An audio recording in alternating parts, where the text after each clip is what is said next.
Hey, what's going on everybody? It's Joel here from Joel William Plays, and today I'm going to be counting down my top 10 shiny Pokemon I'm the most excited to hunt in Pokemon Sword and Shield's DLC, The Crown Tundra. Coming in at the 10th spot is Arron. Now, Arron is one of my favorite Pokemon of all time. He's easily in my top 20 list, and I love the way his shiny looks with his... I wouldn't say it's menacing, his red eye, but I don't know, there's just something about the red eyes. Maybe it's because I'm a big fan of Naruto, and the Sharingan is red. For those who have seen Naruto, you know what I'm talking about. Catch them is my real test. Number 9 is Tyrantrum. Now, who the doesn't love Tyrannosaurus Rex looking mother? Okay, Tyrantrum is pretty dope. I mean, in his standard looking form, you know, the red form that is, it's not just the normal form, okay? F it. He already looks pretty cool, but then when you get to like this ice blue, you know, sort of version, I love how they kind of done the opposite here. And then the gray accents on his belly, on his head, he's got black claws. He almost is giving me, like, for some reason, Garurumon vibes. It doesn't really make any sense because one is a werewolf, the other is a Tyrannosaurus, but hey, it's doing it for me, and he gets the 9th position. Congratulations, Tyrantrum.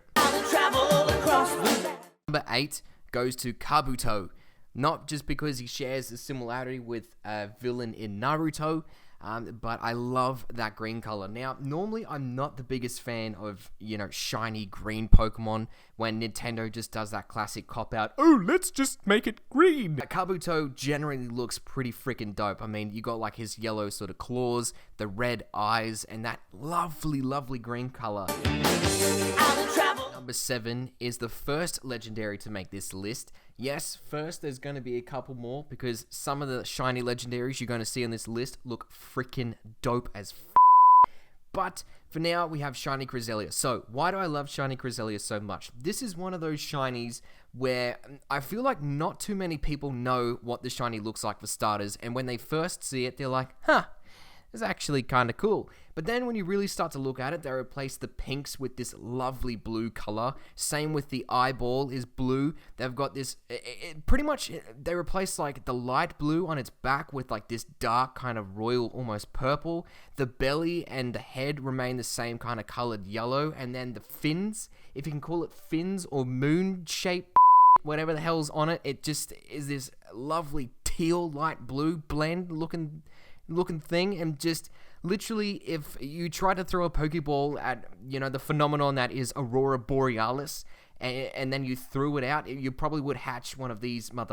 So Cresselia shiny looks freaking sick and gets the 7th position.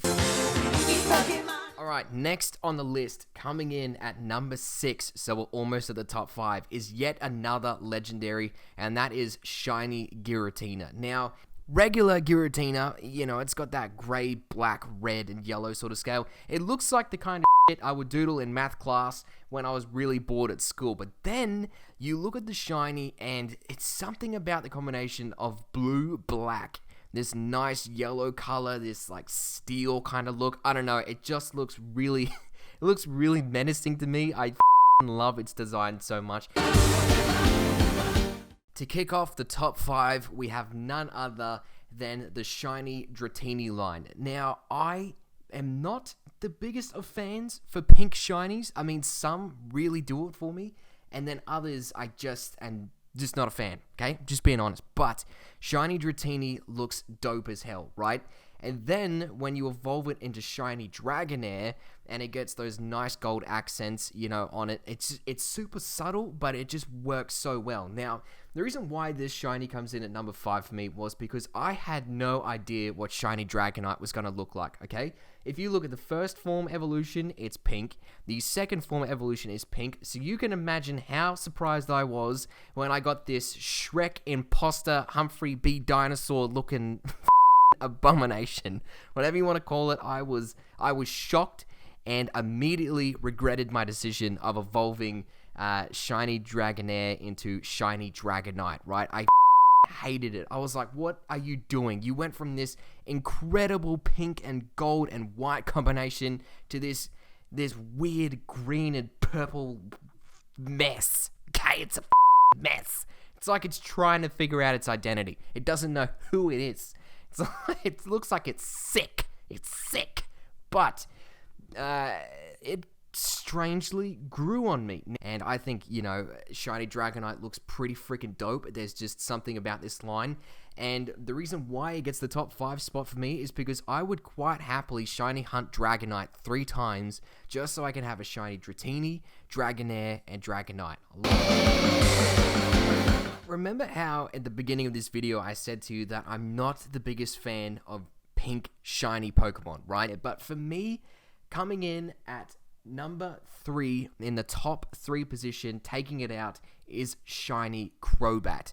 Now, I know what you're thinking. Zubat is f***ing annoying, same with Golbat. The amount of times I've run into those stupid sons of bitches in caves, and they have cost me many escape ropes because I get so frustrated. I'm totally with you on that one. Zubat and Golbat can go suck a fat one up their ass. But Shiny Crobat is something else. I don't know what it is. I already really liked Crobat. And for those of you that don't know, fun fact, Crobat is actually massive in the Pokemon world. Like, I'm talking, it is big. Dude, it is Derrick Henry big. It is a big flying bat boy. And Shiny Crobat, I don't know. It's just something about, you know, it goes from purple to pink and the wings get kind of green. I just think it's really cool. Also, a part of the reason why I'm a big fan of Shiny Crobat is I think Crobat is going to have a really big place in the competitive meta this year for Pokemon Sword and Shield. So, you know, what better benefit is there than having a competitively viable Pokemon that's going to be very popular, I can envision, than having a very popular competitive Pokemon, but a shiny version. Coming in at number 2 is none other than the Pokemon that made me fall in love with this generation even more than what I already did, and that is Shiny Rayquaza. Rayquaza is one of those legendary Pokemon that I feel like it's really hard to find people that dislike it. And it's the box art legendary for Emerald, which is one of my favorite games of all time. It has so many things going for it, and I was super nervous to know what its shiny looked like when I was younger. You know, it's one of your favorite Pokemon. You don't want its shiny to get butchered like Blaziken. It's another one of these black shinies, and black shinies are some of my favorites of all time. I just love the way they look. And it's got like these red accents on there, yellow. It's got like a really menacing eye. First of all, I loved the design before this, and you can imagine how happy I was to find out that it was a black shiny. So this is going to be one of those ones that I would spend as many days and hours as it took to soft reset to find this guy, and I'm going to do whatever it takes to shiny hunt it in Pokemon Sword and Pokemon Shield's DLC in the Crown Tundra. Rayquaza was beat out by probably what I would say is the greatest shiny of all time in my personal opinion, and that's coming up next in number 1. Alright, so coming in at number 1 is one of my favorite Pokemon of all time, and also the Pokemon I am the most excited to hunt, and will be the Pokemon that I am shiny hunting first in the Crown Tundra, and that is none other than Metagross. I love the way this thing looks. It's just the perfect shiny in my opinion, right?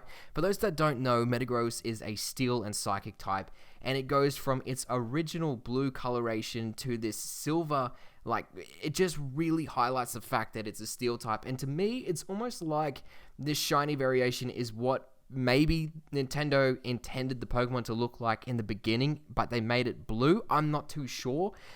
Cool thing about shiny Metagross is Steve Stone, who was the Pokemon League champion in Ruby and Sapphire.